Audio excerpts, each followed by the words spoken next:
శివుడి మహత్యాన్ని తెలిపే అద్భుతమైన భావోద్వేగ కథను ఈ వీడియోలో చూద్దాం. శివమహత్యం. భిక్షుకుడిగా మారిన భగవంతుడు.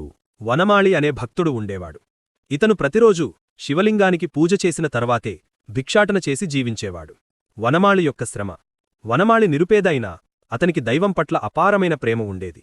అతను ప్రతిరోజూ ఉదయాన్నే లేచి నడిలో స్నానం చేసి ఆలయాన్ని శుభ్రం చేసి పూజ ముగించుకునేవాడు. కాని ఆయనకు ఒకే ఒక్క బాధ ఉండేది. ఓ శివా, నేను నా కడుపు నింపుకోవడానికి రోజూ భిక్షాటన చేయాల్సి వస్తోంది.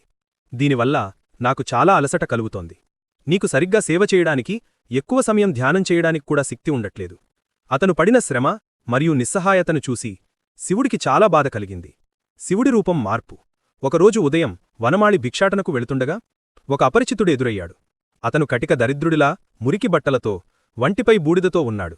అతను వనమాళి దగ్గరకు వచ్చి దయనీయంగా ఇలా అన్నాడు: ఓ మహాత్మా, నేను